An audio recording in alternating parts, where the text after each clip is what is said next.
my son Rayyan was born in 1990. At that point in time, I didn't know what Down syndrome is.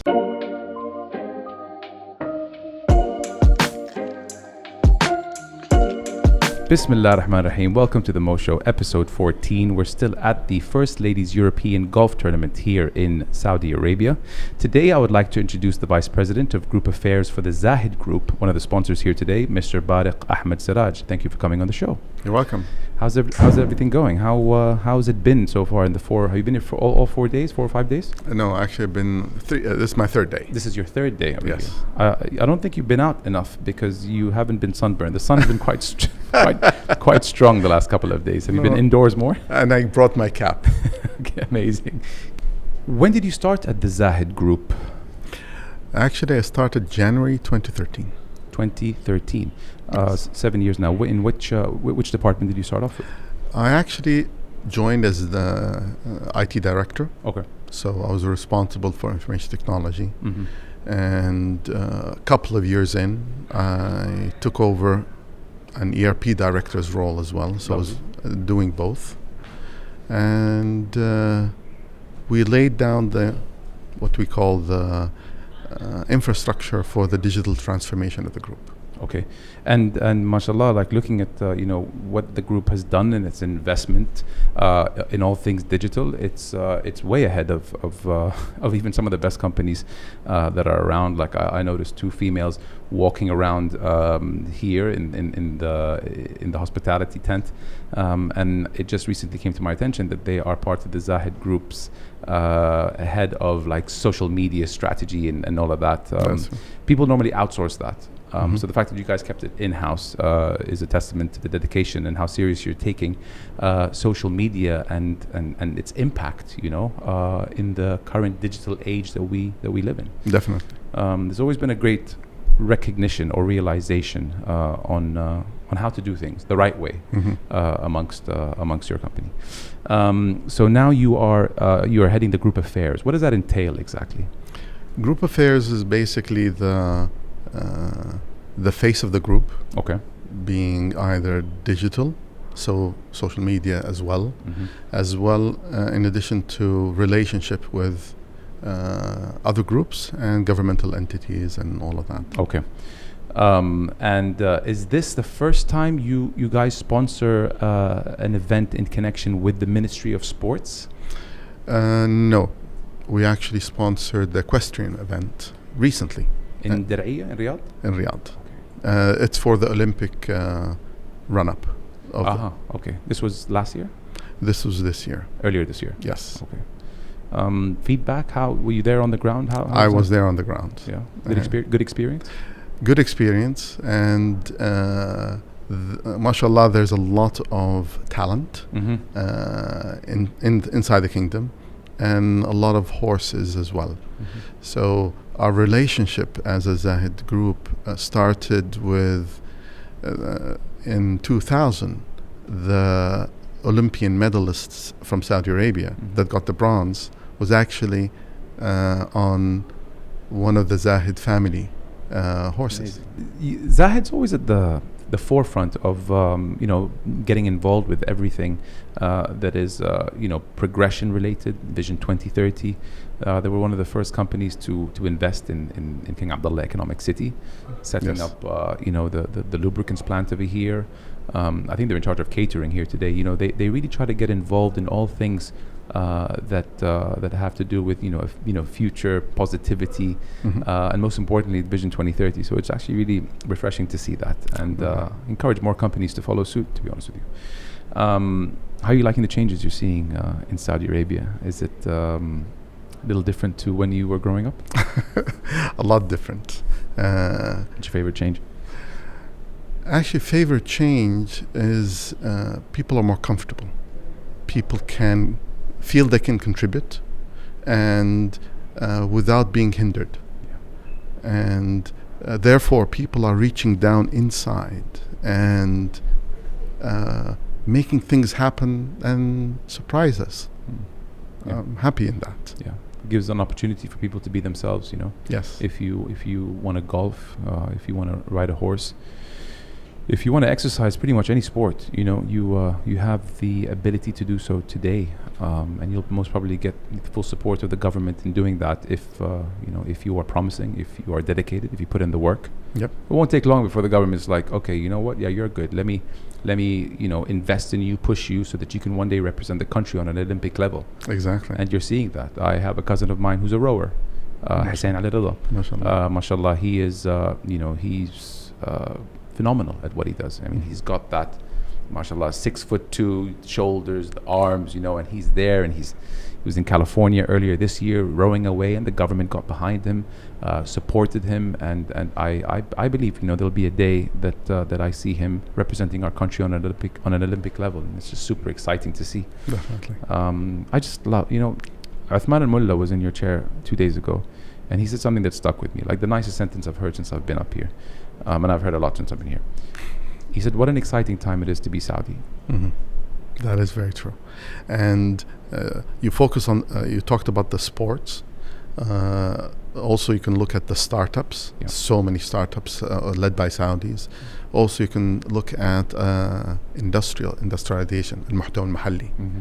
And in reality, that's a big focus of the group as well, is not to bring something and excel in servicing it and providing it.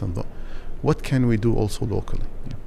You're involved in some capacity as an angel investor, recognizing startups, businesses, promising businesses, and you get involved with them, be it an advisory role or an investment role. How did you enter such a space, and a very exciting one, I would imagine? I actually started to back entrepreneurs in the mid-90s, and but it's more of expressing my thoughts and convincing them of pivoting or focusing on something. And I invested with them. Then later on, just before I joined Zahid Group, I was responsible for a VC fund to invest in IT companies in Saudi Arabia and the region. Yeah. So I learned it more of from a professional perspective, and took my CMA, all of that and so forth. It's profound what happened. The digital landscape of Saudi Arabia and the region really has taken off. I mean, everything is digital. I noticed, even payments, cash is being used less. Yes. Digital, with the introduction of MADA and so forth. Our government application, Abshir. I think you can do any kind of government-related documentation, attestation, whatever, can be done via Abshir. Yes. And that actually started a while back in the e-government initiatives. So 5 years ago or so? More. Not longer, yeah? Yes. The plan was put in place earlier, and Yassir as the e-government program. Yeah. And then they even laid down a lot of infrastructure, Yafi and others and whatever. But the fruition of all that is what we see today. Yeah. It takes a decade to build something, Yes. That's going to be impactful. And my God, has it changed the lives of many. Something that would take a day or two to do is done at a click of a button today, provided that you're in good standings. Yeah. As in no traffic fines, etc. Sahir is also another Sahir is a problem. Yeah, no, I go 120 now, in 120s and 90s, because I learned the hard way. The Zahid Group, mashallah, they are involved in 11 sectors, 23 companies, 5,000 employees. Now, is that all under your umbrella, from a group affairs responsibility level? Are you involved with all 23 companies in some capacity when it comes to your role? Each company, from an operating perspective, is handling its own, and each company is have its own voice. Okay. My role is more of an orchestra, that I make sure that that there's synergy in what is coming out. Okay. So it's a symphony, Yeah. more than noise. With the stick.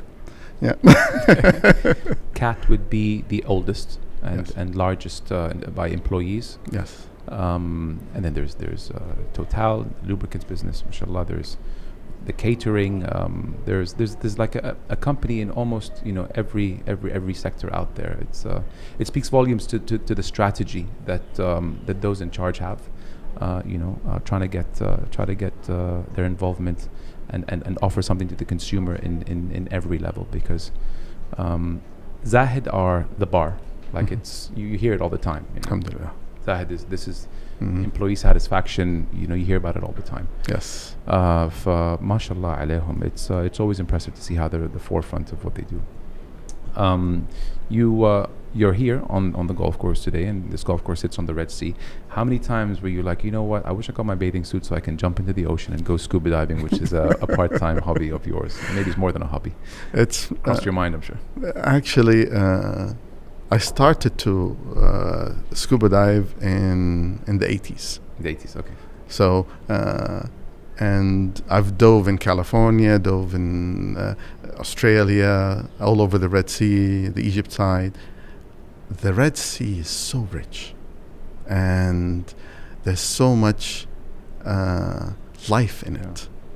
I enjoy that. Where's your favorite place? We have in Yambo, basically there's the Seven Sisters, and there's the Five Sisters, and it's basically just coral and with little sand. Yeah. Now, when you say Red Sea I'm sure you're alluding to Red Sea being your favorite place to dive. Yes. Is it ahead of like Great Barrier Reef, Australia, and California, some of these other areas that you? Put it this way: there's a lot of life there, and there's a lot of life under here. And on the other hand, ours is we still have a lot to go to make it more environmentally friendly. Yeah. And that's where the Red Sea Project and NEOM are tackling and making sure that boats, when they stop at a coral, there is a buoy to actually hook into, instead of damaging the reef and all that. And educating all the basically boat launch drivers in order to do that as well. How long, when you go out there, how long can you go underwater for? I mean, I've seen movies, but movies are rarely truthful. Is it 60 minutes, or can you go beyond that? Basically, every 10 meters you consume more. Okay. So basically, at 10 meters you're actually at 2 bars, which is 2 levels of pressure. If you go 20 meters, it'll be 3. Okay. And so forth. So you consume more because your lung is pulling in a same capacity, but it's more pressurized. Any scary moments for you out there? There has been. It's a very open-ended question. I was enjoying a shark going all around us, but after the 3rd time, it's not funny anymore. No. You talking tiger sharks, hammerhead, great white? No. Here it's more the ones I've seen is black tip, and the tiger sharks as well. Would you ever consider shark cage diving? I actually did that in California, and but not. I'm not going to enjoy it. I enjoy the scenery. I enjoy the beauty of all the fish, but not the adrenaline. So. Yeah. My wife's been convincing me to shark cage dive with her, and I am just, not entertaining that right now. I've seen too many movies. I recently saw a movie, 47 meters below, and these 2 girls go in the cage. I love those kind of thriller movies. But the a nightmare happened to anyone in a shark cage, anyone who wanted to go shark cage diving, whereby the metal rope or the metal chain that was holding the cage snapped, and they were at the bottom of the ocean for X amount of hours. I encourage everyone to watch that movie so you don't go shark cage diving. Exactly. Are you much of a reader? Do you read books? Can you recommend any to me? I'm in the market. Actually, I'm currently reading Hard Things About Hard Things. Okay, let me make a note. Okay. Yeah. Actually, it's written by Ben Horowitz, and as an entrepreneur and a venture capitalist. And it's all about making the hard choices and not shying away. And I like that book. It's beautiful. Hard choices result typically in satisfying results.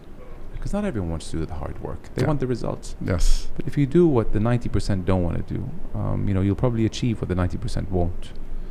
And cutting corners is not it. Yeah.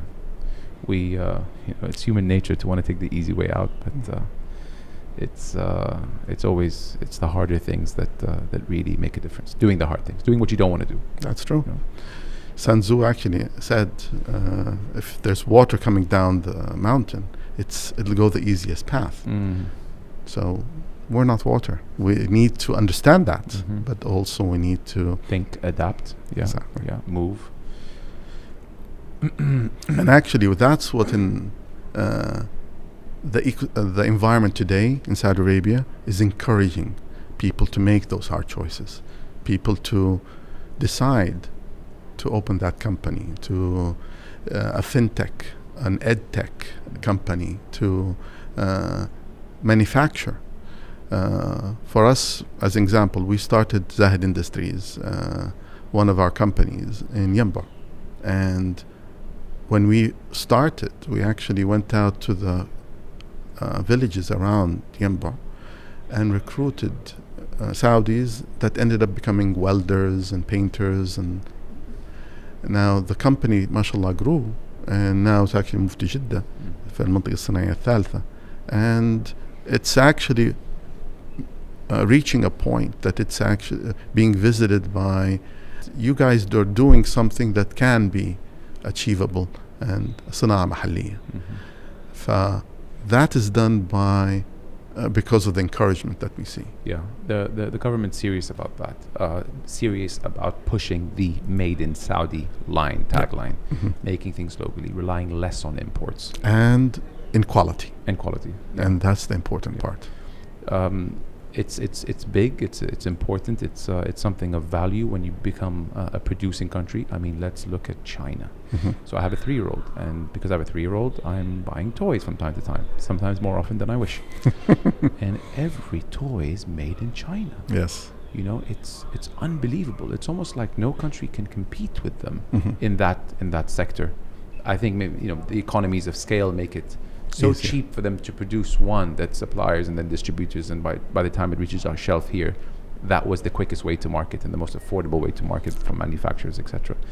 But it would be very nice, and I'm confident about this, that over the next 5 years we'll start to see maybe automobile plants in Saudi, just factories away from what we're used to, the petrochemicals, the cement, the plastics, more like end products, like electronics. I'm a big car guy, so I'm thinking like a production line for a car manufacturer. Maybe I need to arrange for you to visit our our assembly line here in Cake. Yeah, we assemble Volvo and Renault trucks. What used to be in yes, exactly. Yeah, now it's here. Okay. Exactly. That's nice. We've increased the lines, and now there are 2 lines instead of 1 in Tariq Makkah. Yeah. Do you know, before we left there, we actually finished more than 15,000 assembled trucks. Wow. Total. There. Yeah. Now we moved here, we've increased even more. My best friend growing up and until now was involved in that side of the company since 2006, Mohammed Zahid. MashaAllah, so yes. He's been with Volvo trucks for as long as I can imagine, and poor guy had to go to Kilo 11 every day, which is a treacherous road to get to. The road had waves in it. It did. Yes. Yeah, it felt like you're on a speedboat. It's good to know that you guys have moved up here. Is it in the Industrial Valley? Yes. How is the landscape there? Is it companies popped up there? More factories? Is it moving, progressing? It's moving, and we see it more and more. Okay. And alhamdulillah, since we started Total and now AVI, which is the Volvo, we've actually seen more and more factories. Fantastic. You mentioned that you had a 30-year-old. I couldn't believe that you had a 30-year-old. I mean, I thought you were 30. Thank you. MashaAllah, tabarakallah alayk. You did say that he suffered from Down syndrome.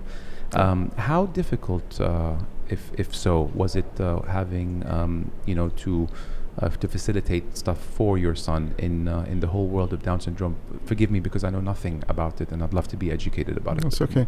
Actually, my son Rayyan was born in 1990. Okay. So at that point in time, I didn't know what Down syndrome is, and my wife and I learned a lot. We had a supportive family that supported us in helping Rayan grow. And my first meeting with Maha Jafali was at that point in time. Yeah. And since then, Rayan has been with the help center. I was actually invited to put Sheikh Ahmed Jafali, Allah yarhamu, to place the building block of what we see of the help center here. Previous, it was in porta cabins. And throughout this, Rayan has evolved, has learned, and now is actually working in Ghandour factory. Yeah.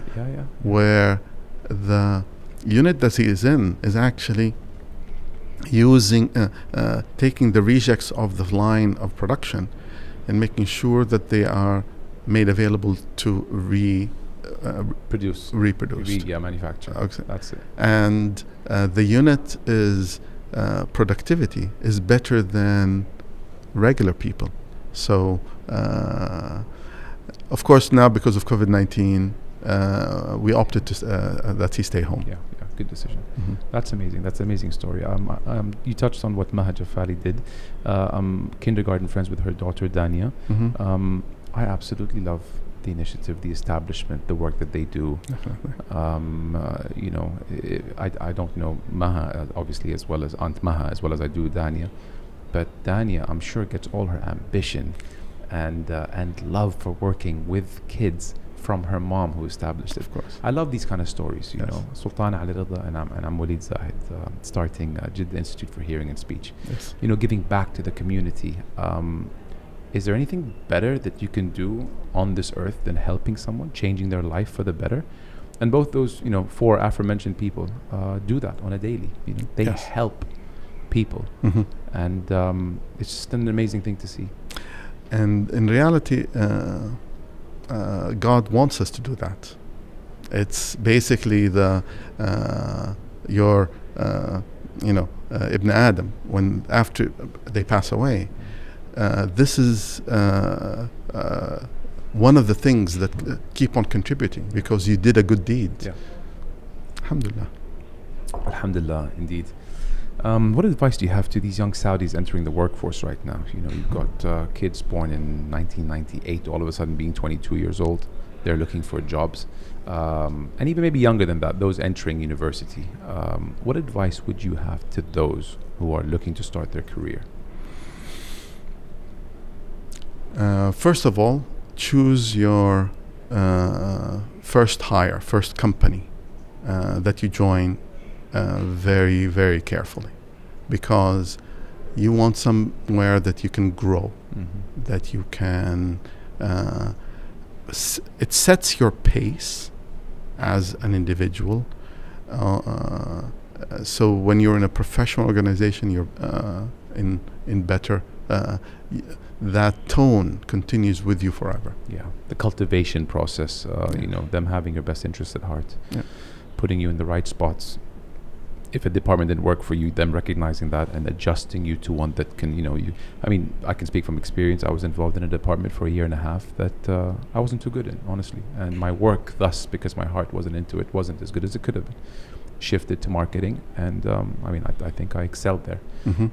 So adjustments, I think, is important on the way. You know, one thing we reckon, when I was doing the ERP project, I realized that I have a group of people from all over the company that know the business well, and we document all our processes and whatever. So I had like a manual for everything that is done across all the companies. So I encouraged and we launched a program to recruit management trainees. So we looked at around 500, 600 CVs of Saudis, and we chose around 20 odd, and from those we recruited actually 11 in the MTP program. Amazing. And what did we do?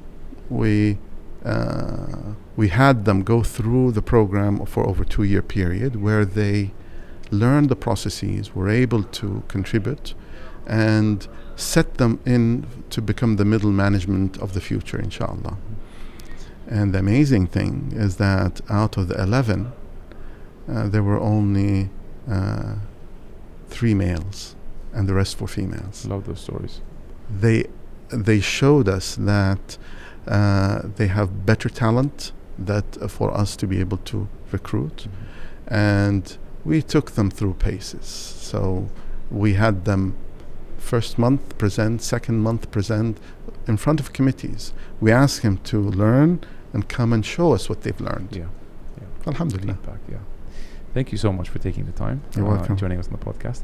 If there's anything else you would like to close with, any words of wisdom, famous quotes that you enjoy, anything you want to say to the viewers, here is your opportunity, the last opportunity. Last opportunity? Last one. Okay. Maybe I'll get you on the podcast again later tonight.